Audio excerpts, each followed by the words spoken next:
Hi, and thanks for joining us for this session of the High Impact Conference for Educators called The Middle Matters. My name is Joel Daniel Harris, and I'm really excited to share this time with you today as we explore why middle school is such an incredible age and stage to come alongside kids and walk with them from childhood into young adulthood together. And I know you're here today because you believe the title of this session, The Middle Matters, and I'm here today because I do too. About 10 years ago, I quit my job and started an organization called TomTod Ideas, and together with a wonderful team have the privilege of walking alongside middle schoolers through this amazing time of change and transition that we all experience as early adolescents, but that as we get older and get more removed from it, can be a little bit scary or awkward sometimes to re-enter with the kids who are facing it today. But over the last 10 years, we've had some great discoveries and wonderful explorations and really learned from middle schoolers more about the things that they're facing and about the realities of what middle school looks like over time. So TomTod stands for Tomorrow's Ideas Today, and simply put, we believe that middle schoolers can do real things starting right now. They don't have to wait till someday off in the future. A lot of times people will tell middle schoolers, just wait till you get into high school, wait till you get your driver's license, wait till you get to college or get a job, and then you can do something that matters, then you can make a difference. What we believe is that middle schoolers can matter right now and do matter right now if we create opportunities for them that are appropriate for their developmental stage and for their age and that meet them where they're at and help guide them towards making an impact in their community.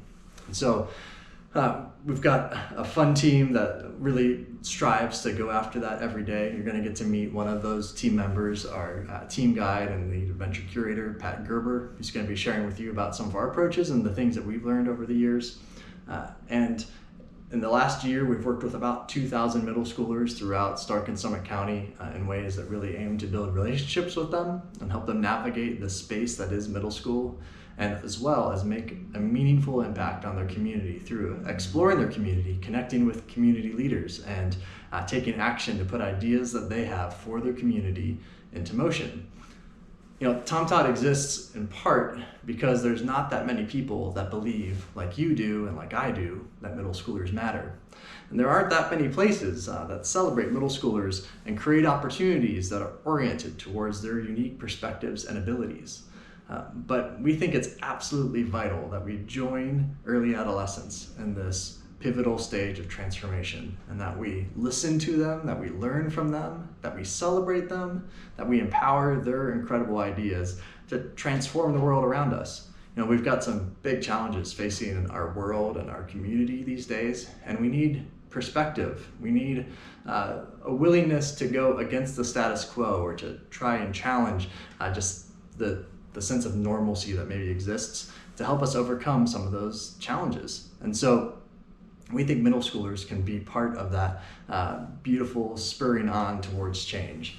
And so because of this, TomTod is now and always will be only for middle schoolers because it's such a unique stage that oftentimes doesn't get resources directed towards it. And we're thrilled to partner with others like you that share that passion. And so we're excited today to just look with you at why the middle matters and how we can create opportunities for learning that really put that into motion for the good of the kids that we have the opportunity to come alongside of every day. So if I told you that someone was acting like a middle schooler, what would come to your mind as what that means? A lot of times when we talk about middle schoolers in the community or in society, there's all these negative connotations. And so if you say someone's acting like a middle schooler, it means that they're acting immaturely. But what if acting like a middle schooler, some of those immature things are actually developmentally accurate, A, and B, what if there's these really amazing attributes about middle schoolers that we tend to overlook or not celebrate, and so then we miss out on the wholeness of what being in middle school or what going through that early adolescent stage looks like. So to start today, I wanted to spend a little bit of time thinking about these attributes of middle schoolers that are worth celebrating and how might they impact the ways that we create experiences for middle schoolers to learn and grow through the opportunities that we present to them inside and outside of the classroom. So Number one thing that I think is incredible about middle schoolers is their imagination. Little kids have great imaginations, right? They can make entire worlds out of their imaginations. As we get older, it's harder for us to engage our imaginations. We tend to think more realistically or pragmatically, and it's more difficult for us to engage that imaginative drive, the what if drive, the possibilitarian in all of us. And the thing about middle school is they're right in that in between. And so sometimes they can be very imaginative, and then sometimes they can be much more serious. I often think about middle school and early adolescence as it's like they're on a swing set, and a kid is swinging back and forth. And on any given day, they might be more like a kid and really high access to that imagination. They might be more like an adult on another day, and taking things very seriously and able to have those deep conversations. But the beauty of that as well is that as a middle schooler, they always have that imagination ready to engage and to bring to the stage, even for the serious and challenging parts of challenges that they might be facing or problems that they might be trying to solve. And I think that swing set is also why sometimes adults have a difficult time engaging with middle schoolers, because they're not sure on the day that they show up, they're going to be more in kid mode, more in adult mode. And so it's a little disconcerting for us as adults. But if we're able to understand that they're right in that in-between zone and they're pivoting back and forth, learning about themselves, exploring themselves, then how do we make learning experiences that can shift in the moment, and shift in response to individual kids or to the feel of a classroom, and meet them where they're at. Allow them to still engage their childlike imagination while directing that childlike imagination towards serious problems and challenges that communities face. And so that's the opportunity that lies in imagination. A second big attribute of middle schoolers, if I say someone's acting like a middle schooler, to me, it means that they're probably passionate and they're full of energy and enthusiasm. One of the funny things to me about middle schoolers is how obsessive they can get about something. If they put their mind to the Rubik's Cube, then they're going to be able to really do a Rubik's Cube super fast and sort it out, or yo-yos, or drones, or that video game and beat all the levels. Whatever it is that they have the ability to really focus in when the right moment strikes, when the opportunity comes, and direct that passion and that energy and enthusiasm in a unique way. And so how do we construct our lessons? How do we construct our experiences with middle level learners to really engage that passion, to meet their passions, to find what their passions are, and to create learning opportunities that connect to those passions? A third attribute that really strikes me about middle schoolers is their empathy. What we've seen over and over through the years with TomTod is that middle schoolers care so deeply about the people around them and about the community around them. And I think a lot of times the look that community gives middle schoolers about that is they don't see that empathy that middle schoolers have. They see them maybe being mean to each other. They maybe see them acting out in certain ways. But when presented with the opportunity, what we've seen over and over and over is that middle schoolers do deeply care. But we have to create the right experience for them to be able to express that, and then to be able to understand where that empathy is coming from, where that care is coming from, and how to respond to that. How to really not only recognize something as different or something as a challenge or something as an opportunity, but then how do they engage with that difference, that challenge, that opportunity. The last thought that I want to just lean into for a moment, and then I'm going to hand it off to Pat, one of our adventure curators, who's going to guide the rest of this time together, is that middle schoolers have a deep desire for impact. When we say the middle matters, that's a reminder for us as adults, but it's also a reflection of how middle schoolers feel about themselves and about their moment. They really want to do things that matter. And so theoretical, sort of far off in the distance, someday you can do something, is definitely a disconnect for middle schoolers. So how do our learning opportunities reflect that we're taking seriously their desire to do something that matters, their desire for impact, in the same way that we want to impact their lives, that they want to impact the lives around them and the community around them. And they have the skills and abilities as middle schoolers to be able to do that. So Pat's going to dive into all of this a bit more and unpack some of how we've explored doing that, and hopefully give you some new ideas, or even just prompt that thinking where you're able to engage your imagination, the passion and energy that you obviously have, to look for new opportunities to engage middle schoolers in meaningful ways. Thanks. Hello, my name is Patrick Gerber, and I'm one of the adventure curators here at TomTod Ideas. I'm a former middle school teacher, a former mental health case manager, and a few years ago, Joel came to me and he told me about TomTod, and he asked me to join the team. He said, what you'll do is help students explore their community and create projects with their community to make the community better. And all along the way, they're gonna be learning. And at first, I'll be honest, I did not understand what that meant, and it seemed pretty overwhelming. See, I knew how to make projects in my classroom. I knew how to make my students successful and help my students with special needs and to assess my students, but I did not know how to connect my students in a real way to their community. I didn't know how to make the learning go beyond my classroom walls. But over the past 3 years, I've gotten to come here at TomTod, work alongside some amazing partner teachers at schools here in Stark County, and help hundreds of kids use community-based learning to take their learning deeper, to apply what they're learning in school in the real world to make a difference in their community.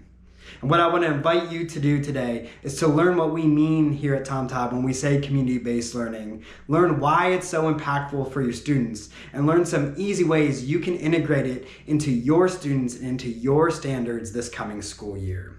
So we've entitled this training The Middle Matters, both because we think middle schoolers matter, but also because we think educators stand in this really important spot in between their students and their community. And we want to challenge you not to think of yourself as an educator only, but as a connector to the community, as a curator of experiences, as a crafter of projects for the community, and with your students. When I started changing my mindset of I am responsible for this group of kids in my classroom, in my school, teaching my standards, to how can I make that learning come to life outside of my classroom, putting those standards to work in the community and engaging students around real questions, I saw some really powerful outcomes for my students and for the community partners that we got to work alongside.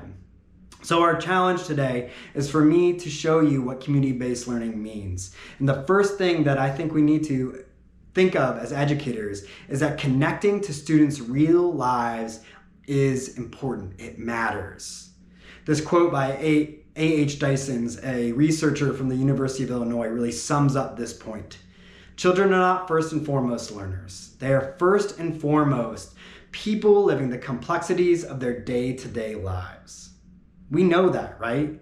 Well, as educators, we know that our students come into our classrooms carrying whatever feelings they had from over the weekend. We know that their home life influences the way they learn. And too often, I feel like we look at those things and we say, how can I help my student overcome the complexities of their day-to-day life? Or take advantage of the things they have, their opportunities in their day-to-day life? What I want to challenge us to say is that their day-to-day lives is the context, is the fuel for learning. To think of what our students live and where they live and how they live, not as something that is a barrier to learning, but something that is an opportunity for them to learn and apply the skills they're learning in our classrooms into their real community. So why community-based learning? So I think a lot of times as an educator, we hear a lot about buzzwords in education. I know I did. I've been to many professional developments and I've heard about project-based learning, service learning. I've learned about all these things and they all fall under this umbrella of experiential learning. And I think as an educator, a lot of times we get overwhelmed by what's going on in our classrooms, the standards we have to teach, and the needs of our students. And we think that some of these things are extra or beyond what we could do with our time. But As I've researched community-based learning and exercised it over the past couple years, what I've found is that young people are more likely to be engaged in their learning, to invest their attention and their energy when what we are teaching has personal meaning and then builds on what they are living day to day, both what they know and what they care about. And that students are more likely to retain and transfer knowledge, to actually make that learning sticky when they're given opportunities to apply what they learn in the real world and get authentic feedback from people in their lives, people in their schools, and people in their community. So I found some stats that I think are really interesting for us to think about as educators. The Johns Hopkins School of Public Health has found 40 to 60% of all high school and middle school students, urban, suburban, and rural, are chronically disengaged from school. They report feeling like what they're doing is not important, they're not interested, and that affects how and what they do in school. We've also found that 95% of students ages 13 to 19 said opportunities for more real-world learning would improve how they do in school. And at the same time, 70% of teachers strongly advocate emphasizing real-world learning. So we know from our students coming back from the pandemic, if you're like me, that some students have come back demotivated and disconnected from pretty much everything. And we know that our students are asking for real-world experiences and that teachers want to do it. So if you're like me, you are thinking of the big list of things that are the reasons why this doesn't or can't happen. Here was my list when Joel first came to me. Not enough planning time, too many students' needs with IEPs and grading and intervention work, too many extra duties like PBIS meetings and staff meetings, and that question in the back of my mind, is my student behavior and buy-in good enough for me to put them at a table across from the mayor? All of these things told me this can't happen. This idea of community-based learning is great, but I don't think that it will work. And I told myself no. But then Joel challenged me to say, hey, let's try it. And what I found is that community-based learning is easier than you think and can actually create time and more student engagement. By doing some creative connecting on the front end, we get better outcomes on the back end for you and your students. So how do we as middle schoolers start to think of ourselves as these middle connectors? That these people who stand in the middle of their community and their students and create and craft learning experiences that make our standards come to life. Well, I think it starts with us believing two really important statements. One, our community wants to engage our students. That if we go ask people to work with our students, be interview guests for our students, or to work alongside our students on projects, that they will say yes. I found this over and over again with the awesome community partners that we've used in Oakwood Middle School, in Canton Middle Schools, and all over Stark County and Summit County. People want to work with our students. And two, our students have something valuable to offer our community. That it's not a one-way road between a community guest giving their time to our students, but our students are giving their time, their ideas, their projects, their opinions, and their brains to our community, and that matters. When we start to believe that the work our students does for our community matters, our students start to believe it. So what do we mean by community-based learning, and how do you do it in your classroom? The Coalition for Community Schools bases community-based learning on 5 main principles: meaningful content and context, voice and choice, personal and public purpose, authentic assessment or feedback, and connected resources and relationships. These 5 principles give us a lens to look through as we craft our lessons and consider how we can connect our community to what our students are learning. So let's go through these, and then I'm going to share some tips of how we bring these principles to life here at TomTod. Meaningful content and context means that learning happens at a local, everyday level. That we engage students around the things that are happening and matter to them, and the challenges and opportunities that are happening outside of the classroom in our community that our students don't know about yet. And 2 is voice and choice. We all know that students learn better when they have a choice of how and what they learn. And community-based learning, students get to use their voice to influence the world they live in and have a choice of what project or how they get to make an influence in the real world. And that takes us into our third one of personal and public purpose. I've had so many students over the years say to me, Mr. Pat, I don't know why we're learning this, or this doesn't matter, or I will never use this in my life. But when we connect our outcomes of our projects, the outcomes of our time with our students to real things that they can see the tangible output of, students begin to believe that what they do matters, and they put in more time and more energy to using the standards that we're teaching to actually influence the world around them. And then by bringing in real community partners, people other than their teachers and other than their rubric, to give them authentic assessment and feedback, students are engaged to learn and to improve and to iterate on what they're learning in a bigger and better way.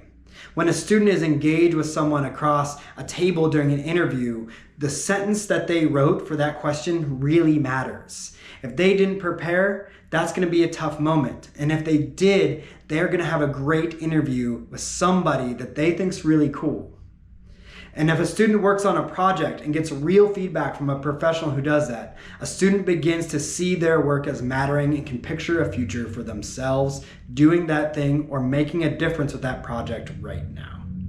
And the final principle to think about is connected resources and relationships. And for me, this is the one that has expanded my mind to what we can do as educators. That when we connect things outside of our classroom into our classrooms, we create a web of mentorship, a web of opportunity, a web of ways for our students to engage that are beyond us. When we connect with community partners, connect with interests that students want to learn about, they take that outside of our classroom, outside of our year with them, and they take it as lifelong learners that they do things with relationships that they built, with organizations that they learned about, and resources that they now know are examples of what they can do. So I want to share a couple simple ways that we use these principles here at TomTod. And I want to encourage you guys to try them this year in your classroom, that these ways are things that you can integrate into your standards. So along the way, I'm going to share some types of activities that can be done by different types of teachers and encourage you to imagine what standards could you connect into the community and what community projects can you connect your students to. So the first way we think about this here at TomTod is how can we co-explore with our community? And the first thing we do is try to center all of our learning with our students around a driving question, to invite them with us to co-explore a question. So that question might be, how can we make our community more beautiful using art? How can we advocate for something we care about by using statistics? How can we write a grant for our community that makes a difference for younger kids? We use these questions as open-ended questions that we don't know the answers to. And then we invite community partners to come in with students and answer those questions. Making it inquiry-based makes it a journey, and students feel like they are a part of a team exploring a real question that matters and that their answers can have a real impact. So a couple ways we do that community-led inquiry that you can use in your classrooms are some really tangible things that your community will say yes to. The first that we love to do at TomTod is what we call speedy interview plunges or interview days. We bring guests in from the community to sit across the desk from our students. And what we liken it to is speed networking for middle schoolers. We bring in 5 guests to a period to talk about the driving question that we're researching. Students write the interview questions. They're in the driver's seat of guiding the conversation. And our guests show up and they have that conversation with our students. Every time I've done this with students, I've seen students go from treating a standard or a project like school, like I'm not that interested in that, to taking it so professionally and so seriously when the mayor is sitting across the table from them answering their questions, when a web designer or a business person or an artist is there to help them explore and answer their questions. All of a sudden, learning comes to life.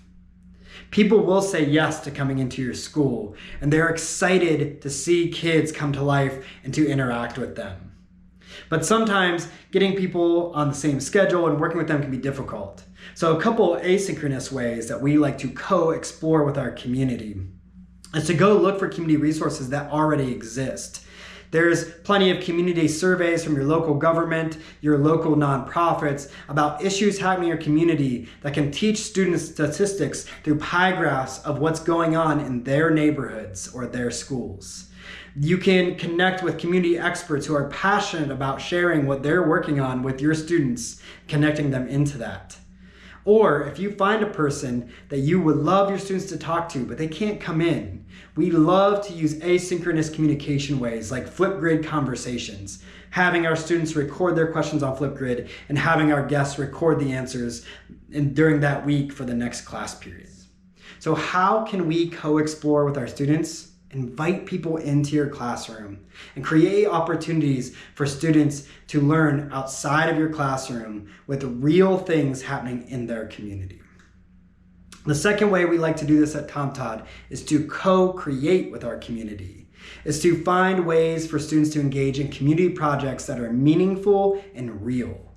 So sometimes what we like to do is ideation-based creation. We let students come up with ideas and we share those ideas with people in our community and they give us feedback on them. Kids pitch ideas to local government people, to the superintendent, to a business person, and they get feedback on those ideas. And along the way, they're practicing their writing standards, they're practicing their speaking standards, they're practicing working together and collaborating as a team.